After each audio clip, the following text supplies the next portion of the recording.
नमस्कार दोस्तों, एक लेटेस्ट अभी न्यूज आया है ईपीएफओ डिपार्टमेंट की तरफ से और इसका काफ़ी सारे न्यूज़ चैनल में भी चल रहा है, जिसमें यहाँ पे आप देख सकते हैं कि कर्मचारियों के लिए काफ़ी खुशखबरी के बारे में बताया जा रहा है। और इसमें पेंशन के बारे में बताया जा रहा है कि यह जो बढ़ाकर 7,500 रुपीज़ कर दिया गया है या कर दिया जाने वाला है। जो भी अभी लेटेस्ट अपडेट आने वाला है, अभी जो आपका सर्कुलर आने वाला है और जो अभी जो इसके बारे में बजट में अनाउंसमेंट किया जाने वाला है, काफ़ी सारे न्यूज़पेपर में इसके बारे में काफ़ी सारा अपडेट आया है। तो चल के उसका एनालिसिस कर लेते हैं और देखते हैं कि सच्चाई क्या है और यह जानकारी कितना इम्पोर्टेंट है जितने भी हमारे ईपीएफओ कर्मचारी हैं और जो भी इसमें पेंशनर है विशेष करके उसके लिए। तो चलिए देख लेते हैं क्या लेटेस्ट अपडेट इसके बारे में और करेक्ट इन्फॉर्मेशन क्या बन के आया है।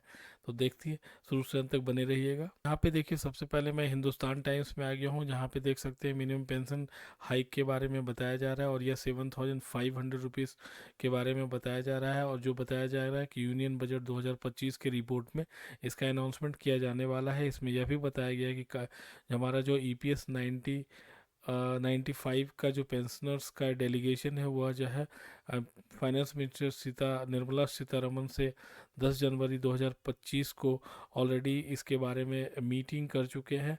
और अभी क्या मीटिंग का निष्कर्ष बन के आया है वह तो हम लोग को पता नहीं है, लेकिन आप देख सकते हैं इसमें जो है काफ़ी सारा इम्पोर्टेंट बताया गया है। और यहाँ पे काफ़ी सारा पेपर में आप देख सकते हैं भर भर के इसके बारे में डिटेल बन के आया है।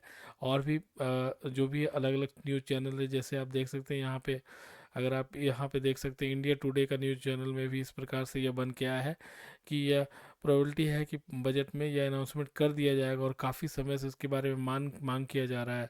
यहाँ पे देख सकते हैं इसमें भी वही बात कहा गया है कि मीटिंग हुआ है हाईलाइट्स पेंशन डिस्क्रिपेंसीज के बारे में जो 2014 से अभी तक चला आ रहा है। और आपको भी पता है कि मिनिमम पेंशन अभी तक 1,000 रुपये पर मंथ ही दिया जाता है, जो काफ़ी कम है। और इसमें से आप समझ सकते हैं आज के महंगाई के समय में भरपाई हो पाना बहुत ही मुश्किल है। और तो इससे रिलेटेड और भी देख सकते हैं आप, एक और यहाँ पे न्यूज़ चैनल है, यहाँ पे देख सकते हैं एनडीटीवी इंडिया, इस पे मैं काफ़ी भरोसा है।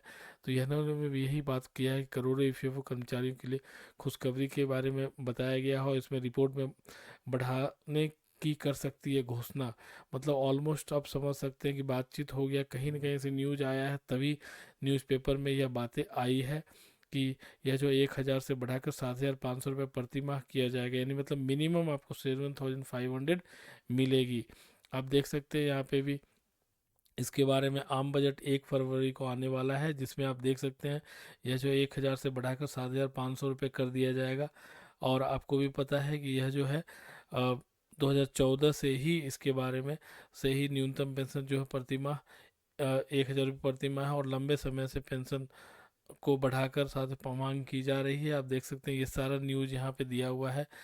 यहाँ पे आप देख सकते हैं इसमें जो है, इसमें एक और इम्पोर्टेंट बातें बताई गई है कि 7,500 रुपये की न्यूनतम मासिक पेंशन के साथ साथ पेंशन भोगियों और उनके जीवन साथी दोनों के लिए महंगाई भत्ते डीए में बढ़ोतरी और उन्हें मुफ्त चिकित्सा उपचार की सुविधा देने की भी मांग रखी गई है। अब देखते हैं कहाँ तक इसके बारे में अभी जो भी सर्कुलर आएगा या फिर सबसे पहले बजट में जो अनाउंसमेंट होगा तो इसमें क्या क्या बातें आती है हमारे मिनिस्टर की तरफ से। आप देख सकते हैं इसमें काफ़ी सारा, यहाँ पे देख सकते हैं, आपको पता होना चाहिए कि ईपीएफओ का जो कंट्रीब्यूशन होता है 12% जो होता है कंट्रीब्यूशन एम्प्लॉई के साइड से होता है, 12% एम्प्लॉयर के साइड से होता है, जिसमें 8.33% जो होता है ईपीएस पेंशन के अंदर कंट्रीब्यूट होता है, 3.67% आपका प्रोविडेंट फंड में यहाँ पे कंट्रीब्यूट होता है। तो मेनली आपका जो यह बातें की जा रही है 8.33% जो ईपीएस में कंट्रीब्यूट हो रहा है उसके बारे में यहाँ पे बातें की जा रही है। आप यहाँ पे और नीचे आएंगे तो और भी देख सकते हैं, इसमें काफ़ी सारा डिटेल यहाँ पे दिया गया है क्या क्या हुआ है बातें और कैसे कैसे हुई है। तो इससे रिलेटेड और भी कोई क्वेरी और कंसर्न है तो बिल्कुल आप कमेंट बॉक्स में ड्रॉप कीजिएगा, मैं आपको गाइड कर दूंगा। धन्यवाद।